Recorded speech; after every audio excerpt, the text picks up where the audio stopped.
Our gospel lesson is from the book of Luke, chapter 16, verses 19 through 31.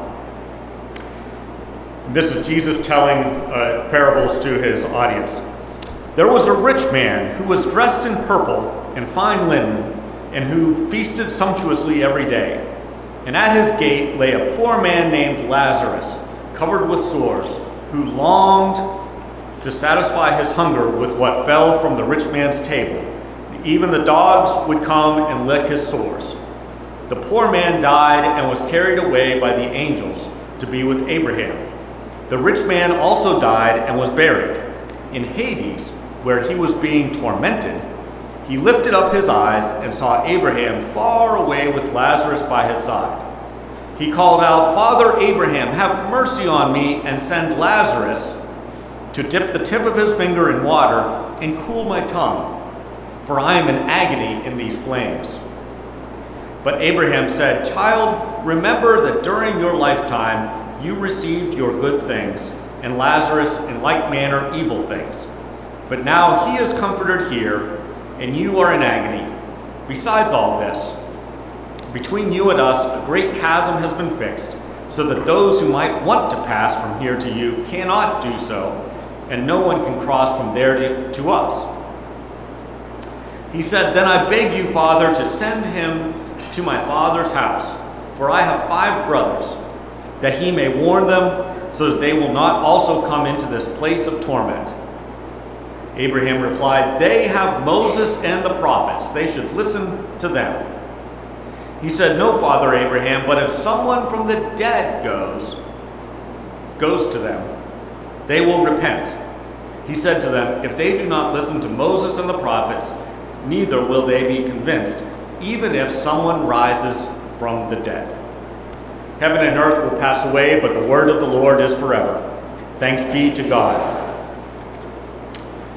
So let's consider a scene in A Christmas Carol when Ebenezer Scrooge is visited by the ghost of Jacob Marley.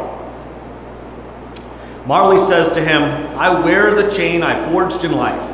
I made it link by link, and of my own free will I wore it. Would you know the weight and length of the strong coil you bear yourself? It was as full, as heavy, and as long as this, 7 Christmas Eves ago. You have labored on it since. It is a ponderous chain." Scrooge asks for comfort, but Jacob says, "I have none to give. Mark me, in life my spirit never roved beyond the narrow limits of our money-changing hull. I never knew that any earthly spirit working kindly in its little sphere, whatever it may be, will find its mortal life too short for its vast means of usefulness. Yet, oh, such was I cannot rest. I cannot stay, I cannot linger anywhere." Scrooge asks, 7 years dead and traveling all the time?" Marley replies, "The whole time, no rest, no peace, incessant torture of remorse. Oh, captive bound and double-ironed, I never knew that no space of regret can make amends for one's life's opportunity misused." Scrooge says, "But you were always a good man of business, Jacob." "Business," says Marley. "Mankind was my business. The common welfare was my business. Charity, mercy, forbearance, and benevolence were all my business. The dealings of my trade were but a drop of water in the comprehensive ocean of my business. At this time of the year I suffer the most. Why did I walk through crowds of fellow beings with my eyes turned down and never raise them to that blessed star which led the wise men to a poor abode? Were there no poor homes to which its light would have conducted me? Hear me, my time is nearly gone." Poor Marley lived his whole life committed to building his wealth. Only at the end, when he was confronted with the impact of his choices on the people around him, did he realize how far he had gone wrong. He sought to keep Scrooge from making the same mistakes with his life. In our reading today, we meet another character who must bear the remorse of a life wasted. In tradition, the rich man is often called Dives, which is just Latin for a rich man. He is unnamed in the parable, like almost every character in almost every parable of Jesus. The rich man lived very well. It is said that he feasted sumptuously every day, or perhaps that he celebrated ostentatiously. A feast for one person isn't much fun, so presumably he had guests coming and going every day. Did he not celebrate the Sabbath? Well, why interrupt the fun? Keep the party going. He dressed in purple, which is a sign of royalty because of its great expense. Conspicuous consumption, demonstrating his wealth and standing in the community. He was like the men cursed by Amos. Woe to those who lounge on their couches, who sing idle songs, who drink wine from bowls, and anoint themselves with the finest oils, but are not grieved over the ruin of Joseph. For at his gate lay Lazarus, poor man Lazarus, sick and disabled. He is the only named character in any of Jesus' parables. His name means God has helped, or perhaps God will help.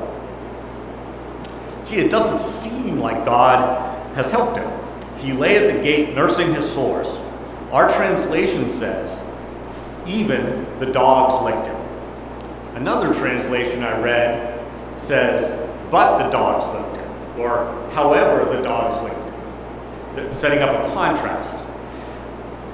It may seem strange to us, but having dogs lick your wounds was actually considered a healing treatment in the ancient world, right? So set aside your thoughts of modern hygiene, right? Dog saliva has antibiotic and other healing properties, and archaeologists have found evidence of healing cults that kept packs of dogs from Mesopotamia to Greece. So perhaps that's how God helped Lazarus, by sending wild dogs to care for him when the rich man would not. Every day the rich man held sumptuous feasts. His guests would come and go from his palatial estate, stepping over Lazarus each time. They couldn't be bothered to rescue him. Maybe they gave him some alms. Maybe he was able to get some leftovers from the rich man's table, but mostly Lazarus starved and suffered. Honestly, most of us are not much different from the rich man and his guests most of the time. When I'm in a strange town and a panhandler asks me for help, I usually ignore them. Here in Rolla, I help the homeless at the mission, but realistically, I'm helping an organization that serves the homeless rather than helping the people directly and individually. I do my best to engage with the patrons, but mostly I focus on cooking and serving the meal. When I encounter a homeless person on the streets, I do my best to avoid eye contact and to get on with my day. Even though when I encounter them at the mission, I recognize their dignity and worth as a beloved child of God, right? So we all have these complicated relationships with the poor and the homeless. But anyway, the rich man and Lazarus both die and are in the afterlife. God helps Lazarus. He's accompanied by Abraham and welcomed into God's family. But the rich man receives his reward in this life and suffers in the age to come. So I think it's unwise to read this parable and read too much into it. I don't think Jesus was trying to describe every aspect of the afterlife and its eternal nature. But he did try to explain to the Pharisees and his other opponents that our actions in this life have consequences. Did the rich man learn from his mistakes? Was he like Jacob Marley, filled with remorse and seeking to change his ways? Not really. He wishes he wasn't suffering, but he hasn't really changed. The rich man spies Lazarus with Abraham. He calls out, "Father Abraham, have mercy on me and send Lazarus to dip the tip of his finger in water and cool my tongue, for I am in agony in these flames." So here he is being tormented for some reason having to do with the way he lived his life. And what does he do? Start giving orders. He knows Lazarus by name, so he admits that he saw Lazarus lying day after day at his gate. Rather than acknowledge Lazarus' inherent dignity and the way that he mistreated him in this life, and Lazarus' obvious value as a member of God's family, a citizen of God's kingdom, the rich man asks Abraham to send Lazarus over to help him out. He wants Lazarus to do for him in Hades what he would never do for Lazarus in this life. He never offered food or money or healing to ease Lazarus' suffering. And yet he commands Lazarus to help him. When Abraham says that's impossible, the rich man doesn't relent. He keeps going, telling Abraham to send Lazarus on a little errand, like Marley's visit to Scrooge. But Abraham knows better. He knows that Lazarus isn't an errand boy, but instead is a beloved child of God and a citizen of God's kingdom. God has been speaking to humanity for thousands of years, from strolling in the Garden of Eden, to visiting Abraham, to leading Israelites out of Egypt, to guiding the prophets down through the centuries. Every Israelite should know God's truth, God's guidance for building a just and loving society. If they don't, no apparition will save them. Jesus was perhaps referring prospectively to himself, right? Because he came not to abolish the law, but to fulfill it. He stood in the tradition of the prophets, reinterpreting the Torah for a new generation. The whole Bible teaches us how to build a just and loving society. Jesus boiled it down to the great commandment: love the Lord your God with all your heart, soul, mind, and strength, and love your neighbor as yourself. And then he also boiled it down to the golden rule that Maine shared with us earlier, right? Do unto others as you would have them do unto you. Jesus is reminding the Pharisees, who were devoted to the study of the law, that they already know what they should do. They should love their neighbors as themselves. Did the rich man act as Lazarus' neighbor in life? No. Did he act as Lazarus' neighbor in the afterlife? Still no. He simply refused to learn. He refused to acknowledge that Lazarus was indeed his neighbor. Abraham demonstrates the upside-down nature of God's kingdom. Throughout Luke's gospel, the persistent message is that the first shall be last, the last shall be first, the lowly will be lifted up, and the mighty will be brought down. The challenge before us is to live now as if God's kingdom is already here. In our epistle reading today, Paul tells Timothy, those who want to be rich fall into temptation and are trapped by many senseless and harmful desires that plunge people into ruin and destruction. Neither Jesus nor Paul, nor James, nor Peter, nor any New Testament author had many positive things to say about wealth. Partly that was because of the Roman society of the day, where wealth largely, almost universally, was the product of extortion and exploitation of the poor. But partly these authors also recognize that wealth is a trap. First we want enough to eat, and then we want better food, and then we want to eat even better food in a nicer place with people serving us. We get on the hedonic treadmill. That's a term coined in 1971 to describe the fact that most people's level of happiness is fairly stable despite external events. We are sensitive to changes in wealth, but quickly adapt to the change. We buy a nicer car, but after a month or two, we hardly notice the fancy features that seemed so important when we were shopping for it. So we strive for something else to fill that void, that yearning for good things in life. Now, my grandpa always said that it's better to be rich and healthy than poor and sick, and that's basically true. Up to a certain level, maybe 4 or 5 times the poverty level, increasing income does make a significant difference in lifestyle and contentment. But eventually you reach the point where your needs are being met and increasing wealth doesn't really impact your emotional state. What we often observe is that people want more money to show that they're winners. They use income or wealth as a way of keeping score. Consider billionaires like Elon Musk. There's no way he could ever spend his fortune, and yet he is driven to make more and more and more. Indeed, that's the hallmark of the hedonic treadmill, that desire for more. The rich man of our parable seems to fall into this category.